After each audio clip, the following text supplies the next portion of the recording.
بسم الله الرحمن الرحيم الحمد لله رب العالمين صلى الله وسلم وبارك على عبده ورسول محمد وعلى آله وصحبه أجمعين وعلى من تبعهم بإحسان إلى يوم الدين اما بعد۔ شیخ محمد بن جبیل زین رحمہ اللہ نے شرک کے انواع اور اقسام میں دوسرا سوال ذکر کیا ہے، بڑا ہی عظیم سوال۔ کہتے ہیں ما هو اعظم الذنوب عند اللہ تعالی، ایک مومن کا کیا عقیدہ ہونا چاہیے کہ اللہ تعالیٰ کے نزدیک سب سے زیادہ ناپسندیدہ اور سب سے بڑا گناہ کون سا ہے جو اللہ کے پاس ناپسندیدہ ہے؟ اور جواب ہے اس کا جو ہم سب جانتے ہیں، اعظم الذنوب عند اللہ، اللہ کے نزدیک سب سے برا اور سب سے بڑا کوئی گناہ ہے الشرک باللہ، اور اللہ تعالیٰ کے ساتھ شرک کرنا ہے۔ کیا دلیل ہے؟ حضرت لقمان علیہ السلام نے اپنے بیٹے سے کہا یا بنی لا تشرک باللہ، اے میرے بیٹے اللہ کے ساتھ شرک مت کرو، ان الشرک لظلم عظیم، کیونکہ بے شک شرک بہت بڑا ظلم ہے، ظلم عظیم ہے۔ تو اللہ تعالیٰ کے نزدیک کوئی گناہ سب سے برا اور قبیح ہے تو وہ اللہ کے ساتھ شرک ہے۔ اب سوال یہ ہے، کیا ہمارے دلوں میں شرک کی قباحت پائی جاتی ہے؟ آپ دیکھتے ہیں سماج میں اگر کوئی بے حیائی کرے، زنا کرے، چوری کرے، قتل کرے، ہم سب اسے برا سمجھتے ہیں اور برا سمجھنا بھی چاہیے، لیکن سوال یہ ہے، عقیدے کا سوال ہے کہ اللہ کو سب سے زیادہ کیا ناپسند ہے؟ کیا زنا سب سے زیادہ ناپسند ہے، یا اس سے بھی برا کوئی اور گناہ ہے، اس سے بھی بڑا کوئی اور گناہ ہے؟ تو اعتقاد سے ہمارا تعلق، عقیدے سے کے سوال سے ہمارا تعلق کہ اللہ تعالیٰ کے نزدیک سب سے بڑا اور سب سے برا کوئی گناہ ہے تو اللہ تعالیٰ کے ساتھ شرک ہے، اور مومن کو بھی ایسے ہی ہونا چاہیے۔ لیکن اہل علم کہتے ہیں ایسا اسی وقت ہو سکتا ہے جب ایک مسلمان مسلسل عقیدے کا علم حاصل کرتا رہے، ورنہ دھیرے دھیرے دھیرے شرک کی قباحت ختم ہو جاتی ہے۔ کوئی آدمی جائے، کہیں شرک ہو رہا ہے، کہیں پر قبروں کی عبادت ہو رہی ہے یا کوئی اور طریقے کا شرک ہو رہا ہے، وہاں سے گزرتے ہوئے ہمیں تکلیف نہیں ہو رہی ہے تو آپ جان لیجئے کہ ہمارے اندر عقیدے کی پختگی نہیں ہے۔ اب سوچیں کوئی مسلمان جا رہا ہو، راستے میں کوئی کسی کو قتل کر رہا ہو، کسی کو قتل کر رہا ہو، مار رہا ہو، یا کوئی زناکاری کر رہا ہو، بدکاری کر رہا ہو، تو گزرتے ہوئے ہمارے دل کی کیا کیفیت ہوگی؟ لیکن شرک کو دیکھ کر ایسی کیفیت دل میں نہیں ہوتی، ہمیں لگتا ہے کیا بڑی بات ہے، کون سی بات ہے۔ یہ بتاتا ہے کہ دل کے اندر عقیدے کی مضبوطی نہیں ہے، لہٰذا ہم سب کو اپنے عقیدے کی اصلاح کرنی ہے۔ سب سے زیادہ جس پر مومن کا دل دکھنا چاہیے وہ اللہ کے ساتھ شرک ہے۔ اگر ہمارا کوئی رشتہ دار یا ہمارے پہچان میں، ہمارے شہر میں کوئی شرک اور کفر کرتا ہے، سب سے زیادہ اس پر افسوس ہونا چاہیے، کیونکہ یہ شخص اگر مر گیا، اللہ نہ کرے اگر کوئی کفر پہ مر گیا، ہمارا رشتہ دار، ہمارا کوئی قریبی، تو جان لیجئے کہ وہ جہنم میں رہے گا۔ کتنے سال رہے گا؟ 1000 سال رہے گا، 1,00,000 سال رہے گا، 1 کروڑ سال رہے گا۔ آپ زندگی بھر کروڑ کروڑ کروڑ بولتے چلے جائیں گے اور مر جائیں گے، تب بھی وہ اس میں سے باہر نہیں نکلے گا، یعنی ہمیشہ ہمیشہ اس کا ٹھکانہ وہی ہے۔ اگر اس جملے پر مومن غور کرے کہ اللہ تعالیٰ نے شرک کو سب سے بڑا گناہ قرار دیا، اللہ نہ کرے ہمارا کوئی قریبی رشتہ دار مر گیا شرک کرتے ہوئے، یا کوئی اور ہم جسے جانتے ہیں نہیں جانتے، اب اس کا مطلب یہ ہے کہ وہ جتنے زمانے آپ جانتے، جتنی گنتی آپ کو آتی، گنتی ختم ہو جائے گی، لیکن کبھی وہ جہنم سے نکالا نہیں جائے گا، ہمیشہ ہمیشہ رہے گا۔ یہ درد مومن کے دل میں ہونا چاہیے، اور یہ قباحت گناہ کے ہمارے دل میں ہونا چاہیے کہ اگر کوئی آدمی شرک کو دیکھے تو اسے معلوم ہو کہ یہ سب سے بڑا گناہ ہے۔ اسی لیے حدیث میں، بخاری کی حدیث ہے، شیخ نے ذکر کی، رسول اکرم صلی اللہ علیہ وسلم سے پوچھا گیا اللہ کے نبی ای الذنب اکبر عند اللہ، اللہ کے نزدیک سب سے بڑا گناہ کون سا ہے؟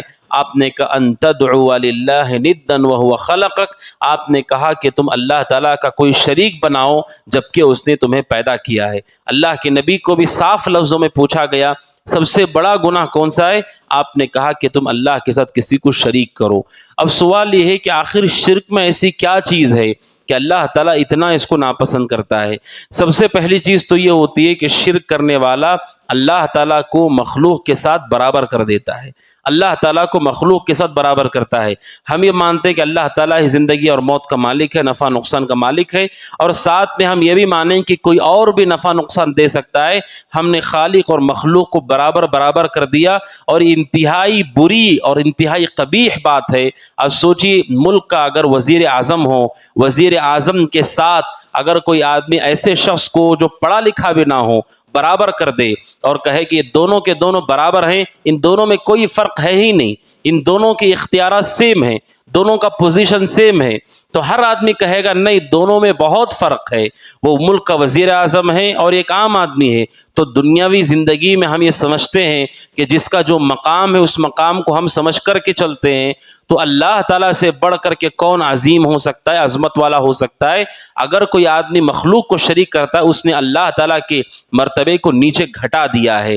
ایک برائی تو اس کے اندر یہ ہوتی ہے، اور دوسری برائی یہ ہوتی ہے شرک کرنے والے کے ساتھ، کہ شرک کرنے والا شخص اللہ تبارک و تعالیٰ کے ساتھ بدگمان ہوتا ہے، بدگمان ہوتا ہے، چاہے صاف لفظوں میں کہے یا نہ کہے۔ کہتے ہیں کہ اللہ تعالیٰ ہماری دعا کیسے قبول کرے گا، ہم تو بہت گنہگار ہیں، ہاں فلاں کے ذریعے سے جاؤ تو قبول کر لے گا۔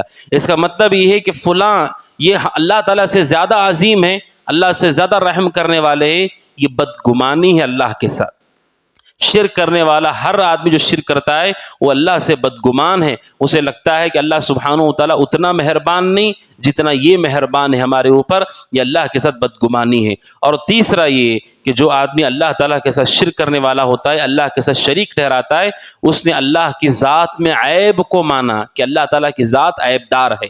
جیسے لوگ کہتے ہیں کہ اگر آپ بادشاہ کے پاس جانا چاہیں تو آپ کو وزیر کی ضرورت پڑتی ہے۔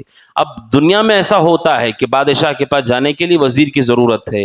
اب چونکہ بادشاہ کے پاس علم نہیں ہے، سارے رعایا کا اسے علم نہیں، آنے والے کا اسے علم نہیں، وزیر بیچ میں رہتا ہے کہ وہ جانتا ہے، وہ جا کر کے بتاتا ہے بادشاہ کو کہ اس کا ایسا اور ایسا معاملہ ہے۔ چونکہ بادشاہ کو پورا علم نہیں ہے، چونکہ بادشاہ کو پوری طرح سمجھ نہیں ہے، لہٰذا درمیان میں کسی کی ضرورت ہے۔ تو اگر کوئی آدمی اللہ تعالیٰ کے شرک کرتا ہے، وہ اللہ تعالیٰ کے اندر عیب مانتا ہے، گویا کہ اسے ہر چیز نہیں پتہ، ہر چیز وہ نہیں کر سکتا، کسی کے وسیلے کی اسے ضرورت ہے، تو اللہ تعالیٰ کی ذات کے اندر ایسا شخص عیب مانتا ہے جو اللہ کے ساتھ شرک کرتا ہے، یہ انتہائی قبیح اور برا ہے۔ اور قرآن مجید نے زنا کو بھی شرک کے ساتھ جوڑ کر ذکر کیا ہے۔ جیسے کوئی آدمی جس نے نکاح کیا ہو اگر اپنی بیوی کو بری حرکت کرتا ہوا دیکھے، کیا اسے اپنے نکاح میں وہ باقی رکھے گا؟ جبکہ اس نے نکاح سے پہلے اس سے کوئی تعلق نہیں، اس نے عقد نکاح میں قبول ہے کر کے لے لیا، اب اس کو کھلاتا ہے، پلاتا ہے، پہناتا ہے، گھر میں رکھتا ہے، اب اس کے بدلے میں وہ یہ چاہتا ہے کہ اس کی بیوی اس کی وفادار رہے۔ جب انسان اپنی زندگی میں اپنی بیوی کے ساتھ کسی کو شریک نہیں کرتا تو پھر آپ سوچئے جس نے زمین آسمان کو بنایا، جس نے ہر چیز ہم کو عطا کی ہے، اس کے ساتھ کوئی آدمی شریک کر دے کتنا برا ہے۔ ہمارے گھر میں ہماری بات چلتی ہے، ہم جو چاہیں وہی ہوتا ہے۔ اگر کوئی آدمی راستے میں چلنے والے کسی آدمی کو لے آئے اور گھر میں بٹھا دے اور کہے یہ جیسے چاہیں گے ویسے ہوگا، اب یہ جو بولیں گے ویسے میں کروں گا، تو کون آدمی جو گھر میں کسی اجنبی کو قبول کرے گا جبکہ گھر وہ چلا رہا ہے، گھر کا ذمہ دار وہ ہے۔ جب انسان اپنے گھر میں کسی شریک کو نہیں مانتا ہے، ایک چھوٹا سا بچہ بھی اگر ماں کی گود میں کوئی اور بچہ ہو اسے کھینچ کر نکالنے کی کوشش کرتا ہے، کیونکہ وہ چاہتا ہے کہ ماں صرف مجھ سے محبت کرے۔ جب دنیاوی زندگی میں ہم کسی کو شریک نہیں بنا سکتے اور اس کی اجازت بھی نہیں دیتے، تو پھر اللہ تعالیٰ کی ذات کے لیے کتنا یہ معیوب ہے کہ جو دنیا اور آخرت کا مالک ہے۔ قرآن مجید کی ابتدائی آیت الحمدللہ رب العالمین، تمام تعریف اللہ کے لیے جو سارے جہانوں کا رب ہے، سارے جہانوں کو وہی پالتا ہے۔ اور دوسرا مالک یوم الدین، آخرت کا مالک بھی وہی ہے۔